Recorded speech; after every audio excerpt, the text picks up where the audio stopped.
So yeah, hello everyone. In previous class, we talked about the evolution of computers. जैसे कि computers abacus से लेकर आज के पावरफुल मशीन्स तक कैसे इवॉल्व हुए। तो उसमें हमने बहुत सारी चीज़ें पढ़ी थी। सो आज के टॉपिक में हम मूव कर रहे हैं towards our third topic of our chapter one, that is computer memory. इसमें हम पढ़ेंगे कि मेमोरी किस किस टाइप की होती है, किस काम आती है and all. So our topic is computer memory. So computer को मेमोरी क्यों चाहिए? मेमोरी की नीड कंप्यूटर को सिर्फ एक चीज़ के लिए है कि उसे डेटा और इंस्ट्रक्शन को स्टोर करना है वाइल प्रोसेसिंग। जैसे कि हम कोई भी काम करें, जैसे कि सम समझ लो हमने एक सिंपल सा function sum of two numbers हमने करा।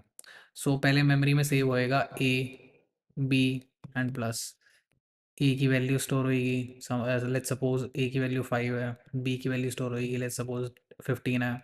सो ये दोनों मेमोरी में सेव होंगे। फिर मेमोरी में सेव होने के बाद ये सीपीयू के अंदर जाएंगे। सीपीयू इस फंक्शन को देखेगा और इन्हें ऐड कर देगा, फिर हमें इसका आउटपुट दे देगा।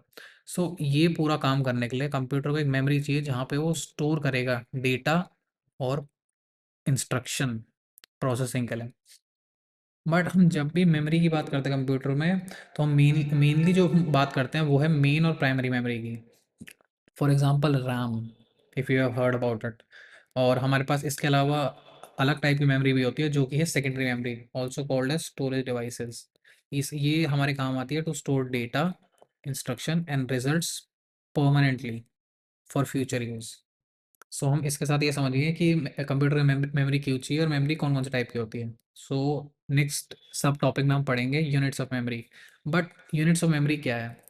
इन simpler term if have to explain this, जैसे कि हम लेट्स सपोज करेंसी के बारे में पढ़ते हैं, ठीक है? 1 रुपया, 2 रुपया, 5 रुपये, 10 रुपये, 100 रुपये और 1000। सो आप एक चीज़ नोटिस कर रहे होंगे, ये हैं तो सारे नंबर्स, बट हम इसे अलग अलग कैटेगराइज कर सकते हैं। जैसे कि ये अगर मैथमेटिकल टर्म्स में बोले ones, tens, hundred, thousand and so on.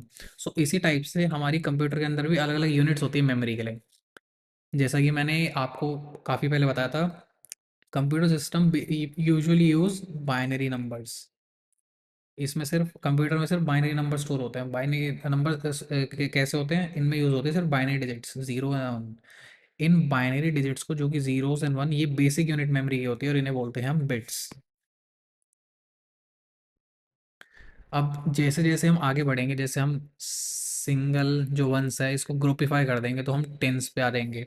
Similarly जैसे हम बिट्स को ग्रुपिफाई कर देंगे, जब हम बिट्स का ग्रुप बना देंगे उसे हम कहते हैं वर्ड। ओके। सो जब चार बिट्स को हम एक साथ ग्रुप कर देंगे उसे हम कहते हैं निबल। जैसे कि यहाँ पे कुछ एग्जांपल्स दिए हैं आपको। ले सपोज कोई भी नंबर 0000, ये एक नेबल हो गया। और 1010, ये एक नेबल हो गया। ऐसे हम कोई भी रैंडमली चार बिट्स को यूज़ कर सकते हैं जिससे हमारा एक नेबल फॉर्म होएगा। अब जैसे ही हम टू नेबल्स को यूज़ करेंगे, टू नेबल्स मीन्स एक नेबल में हमारे पास चार बिट्स होती हैं, तो टू नेबल्स में हो गया हमारे पास 8 बिट्स। 8 बिट वर्ड जब भी हम फॉर्म कर देंगे उसे कहते हैं हम बाइट। इसके कुछ एग्जांपल्स हैं, 8 बिट्स और टू नेबल्स, ये एक बाइट बन गया। Similarly this and this. अब जैसा कि किसी भी अलग अलग स्टैंडर्ड में, मतलब आप किसी भी स्टैंडर्ड में जैसे जैसे आगे बढ़ते रहेंगे वो नया नया क्या कहते हैं, एक बिगड़ चंक बनता जाएगा या फिर वो और बड़ा होता रहेगा। ऐसे ही जब बाइट्स को हम ग्रुप कर देंगे तो वो और बड़ा चंक बनेगा, फिर उसको जब हम ग्रुप कर देंगे और बड़ा चंक बनेगा। और ये सारा जो मेजरमेंट है ये यूज़ होता है डेटा स्टोरेज के लिए। जैसे कि कुछ एग्जांपल यहाँ दिए हैं। फर्स्ट इज केबी और किलोबाइट। किलोबाइट में 1024 बाइट्स होते हैं। अगर हमें बिट्स में सीन करना हो तो 1024 into 8, this much amount of bits. Then megabyte, that is 1024 kilobyte. Then gigabyte, terabyte, petabyte, zettabyte, exabyte, zettabyte, yottabyte and so on. सो इससे हम देख सकते हैं कि अलग अलग यूनिट्स कौन सी हमारे पास मेजरमेंट के लिए। सो नेक्स्ट टॉपिक मूव करते हैं, टाइप्स ऑफ मेमोरी। कि मेमोरी किस किस टाइप की होती है जो कि हम यूज़ कर सकते हैं। जैसे कि इसमें एक एग्जांपल लिखा है, जैसे हम ह्यूमन बीइंग्स हैं, हम अपनी जो मेमोरी है उस पे बहुत सारी चीज़ें स्टोर कर लेते हैं with in our life time, जैसे कि कैसे बोलना है या फिर क्या करना है, कैसे कोई भी काम करते हैं, है ना। और इससे इस मेमोरी से हम इसे रिकॉल करते हैं डिसीजन और सम एक्शंस को। बट हम हर टाइम मेमोरी पे रिलाय तो नहीं करते। हम कभी बार नोट्स बनाते हैं, जैसे कि ये एक नोट्स, एक काइंड ऑफ नोट्स है। इस टाइप से हम अलग अलग मीडिया पे, ये हमारा विजुअल हो गया, या फिर हम नोटबुक में लिख लें, मैनुअल में लिख लें, जर्नल में लिख लें, या डॉक्यूमेंट्स में, तो हम लिखते हैं। सिमिलरली कंप्यूटर में दो मेमोरी होती है, प्राइमरी एंड सेकेंडरी। अगर हम एक ह्यूमन एग्जांपल समझे तो प्राइमरी मेमोरी होती है हमारा ब्रेन के अंदर जो भी डेटा है, जो स्टोर्ड है। और सेकेंडरी हो गई जो परमानेंटली है, नोटबुक, मैनुअल, जर्नल और डॉक्यूमेंट्स। ब्रेन के अंदर से तो हम भूल भी सकते हैं। सिमिलरली प्राइमरी, सो प्राइमरी जो है वो एक एसेंशियल कंपोनेंट है। एक कंप्यूटर सिस्टम काम करने के लिए वो एक एसेंशियल कंपोनेंट है। इसमें जितने भी प्रोग्राम्स या डेटा होते हैं वो लोड करे जाते हैं प्राइमरी मेमोरी में बिफोर प्रोसेसिंग। जैसे कि अगर आपने विंडोज़ के बारे में पता हो, विंडोज़ एक ओएस है और आईओएस, ये सारा जो डेटा और प्रोग्राम है ये प्राइमरी मेमोरी में लोड करा जाता है प्रोसेसिंग करें। सीपीयू जो है इंटरेक्ट करता है directly with the primary memory to perform read और write operation. CPU directly connected होता है प्राइमरी मेमोरी से। अब प्राइमरी मेमोरी दो टाइप की होती है, random access memory and read only memory. Random access memory आपने मोस्ट प्रोबेबली सुना ही होगा, RAM.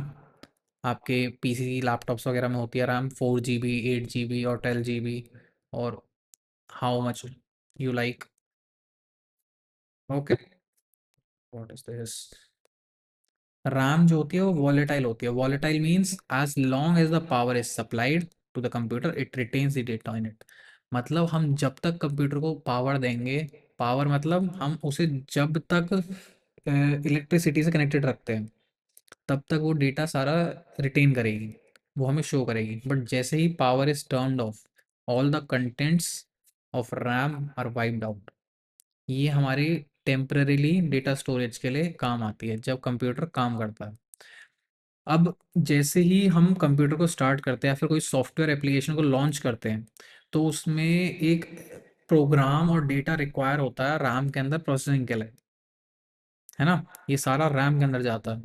RAM is usually refer to as main memory, और ये सेकेंडरी मेमोरी से फास्टर होती है, सेकेंडरी मेमोरी या स्टोरेज डिवाइसेस। अब हमने यहाँ पढ़ा था कि दो टाइप की प्राइमरी मेमोरी होती है, random access memory RAM and read only memory. यहाँ पे हमने रैंडम एक्सेस मेमोरी के बारे में पढ़ा, यहाँ हम पढ़ेंगे रोम के बारे में और read only memory. Read only memory is non volatile. Volatile RAM होती है, मतलब जब तक पावर दो तब तक वो डेटा रिटेन करेगी, बट रोम और read only memory is non volatile. अगर हमारा पावर टर्न ऑफ भी हो रहा है वो तब भी अपने कंटेंट को रखेगी। ये बहुत ही स्मॉल होती है बट फास्टर होती है देन परमानेंट स्टोरेज। अब इसमें जो भी डेटा हम लोड करते हैं वो जनरली होता है वो डेटा जिसे हम रेयरली चेंज करते हैं। जैसे कि विंडोज़, अगर आप लैपटॉप या कंप्यूटर यूज़ करते हो तो आपने नोटिस करा होगा कि आपने पूरे लाइफ टाइम में जितने टाइम तक उसे यूज़ करा हो, कितनी बार आपने विंडोज़ चेंज करी थी उसमें। At max one in the whole life time. इस टाइप का डेटा जो है वो रोम में डाला जाता है जो कि फास्ट हो बट लॉन्गर टर्म के लिए हो। एग्जाम्पल, जो स्टार्टअप प्रोग्राम होता है, बूट लोडर होता है जो कि ओएस को लोड करता है into primary memory, stored in read only memory. अब आप यहाँ देख पा रहे होंगे कि ये एक और टॉपिक है इसमें, कैशे मेमोरी। बट हमने तो पढ़ा था कि जो मेमोरी होती है वो दो ही टाइप की होती है, प्राइमरी एंड सेकेंडरी। सो ये कैशे मेमोरी क्या है? अब कैशे मेमोरी कुछ नहीं है, ये एक मेमोरी का ही सब टाइप है। जैसे कि आपने अभी प्रीवियस टॉपिक में पढ़ा होगा, RAM is faster than secondary storage, है ना। बट रैम जो है कंप्यूटर का जो प्रोसेसर है और सीपीयू है उसके जितना फास्ट नहीं है। सो रैम की स्लो होने की वजह से कंप्यूटर जो सीपीयू जो है वो स्लो डाउन हो जाता है, क्योंकि सीपीयू जो है वो वर्क करता है above a billion of instruction per second, billion per second, but RAM is quite slow than this. सो अगर हम इन्हें डायरेक्टली एक दूसरे कनेक्टेड रखेंगे तो सीपीयू और रैम एक दूसरे को मतलब एक एवरेज में आना पड़ेगा, और एवरेज हमेशा स्लो लोअर रहेगा। तो सीपीयू जो है अपनी फुल एफिशिएंसी पे काम नहीं कर पाएगा, उसकी स्पीड जो है बहुत कम हो जाएगी। सो इसी वजह से हम यहाँ बीच में एक नई टाइप की मेमोरी को इंस्टॉल करते हैं जो कि होती है कैशे मेमोरी। अब ये जो कैशे मेमोरी होती है ये बहुत ज़्यादा हाई स्पीड मेमोरी होती है, बहुत ज़्यादा फास्ट होती है ये। इसमें जो भी डेटा स्टोर होता है वो कॉपी होता है उस डेटा का जो कि फ्रीक्वेंटली एक्सेस करा जाता है। जैसे कि समझ लो हम कोई भी कैलकुलेशन कर रहे हैं और उस कैलकुलेशन में एक चीज़ बार बार आ रही है। सो वो जो बार बार आ रही है या हाई फ्रिक्वेंसी जो डेटा है उस डेटा को हम कैशे के अंदर डाल देते हैं, ताकि डायरेक्टली सीपीयू को रैम के अंदर जाना जाना पड़े, कैशे से वो सामान ले ले, क्योंकि कैशे जो है फास्ट है देन रैम। सो जब भी सीपीयू को डेटा चाहिए होता है ये पहले चेक करेगा कैशे के अंदर। अगर कैशे के अंदर नहीं मिलता तब वो प्राइमरी मेमोरी को एक्सेस करेगा। बट अगर कैशे के अंदर डेटा मिल जाता है so it is good to go, speed में कोई इशू नहीं आएगा। अब नेक्स्ट टॉपिक आता है हमारा सेकेंडरी मेमोरी।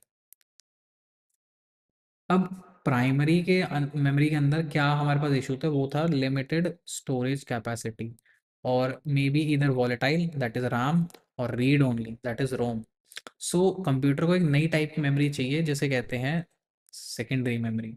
इसमें परमानेंटली डेटा स्टोर होता है या इंस्ट्रक्शन स्टोर होता है for future use. Secondary memory जो है वो होती है नॉन वॉलेटाइल, मतलब if U turn off the input supply और इलेक्ट्रिसिटी, ये इसमें कोई फ़र्क नहीं पड़ता, जो डेटा स्टोर्ड है वो स्टोर्ड ही रहेगा। इसकी storage capacity much larger than the primary memory. It is slower but cheaper than the main memory. अब जो इसके जो जो भी डेटा स्टोर होता है सेकेंडरी में वो डायरेक्टली एक्सेसिबल नहीं होता सीपीयू से।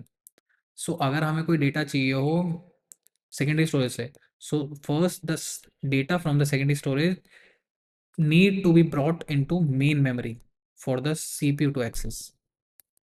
पहले सेकेंडरी से प्राइमरी में आएगा, देन प्राइमरी से सीपीयू में आएगा। Okay, if we need data any data from the secondary memory, बहुत मतलब ऐसा कुछ हमें बहुत कम चाहिए होता है, बट हाँ। अब एग्जांपल जो है सेकेंडरी स्टोरेज के वो अलग अलग हैं, जैसे हार्ड डिस्क ड्राइव, पुराने लैपटॉप्स या उसमें क्या कहते हैं लैपटॉप में या पीसीज में होता था, हाँ। या फिर सीडी और डीवीडी हो गई, या फिर मेमोरी कार्ड हो गए जो हमारे फ़ोन में है।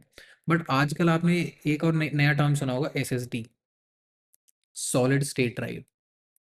This is also a secondary storage device जो कि आजकल बहुत ही पॉपुलर और यूज़ में आ रहा है। द रीज़न इज ये हार्ड डिस्क ड्राइव से बहुत ज़्यादा फास्ट है। सो हम जल्दी जल्दी इससे डेटा ट्रांसफ़र कर सकते हैं, यूज़ कर सकते हैं, इसमें स्टोर कर सकते हैं, इससे कॉपी कर सकते हैं and all that. So with this, we have wrapped up the third topic of our chapter, that is computer memory. I hope you all enjoyed it and thank you for the class. For the next class, we will be discussing about the data transfer between memory and CPU। Memory और CPU के बीच में data actually कैसे transfer करता है। जैसे कि हमने अभी पढ़ा था कि सेकेंडरी से अगर हमें कोई डेटा चाहिए तो पहले प्राइमरी में लोड होता है, फिर प्राइमरी से सीपीयू में आता है, बट एक्चुअली ये डेटा ट्रांसफ़र कैसे होता है इसके बारे में हम नेक्स्ट टॉपिक में पढ़ेंगे। So thank you all for today, see you in the next class.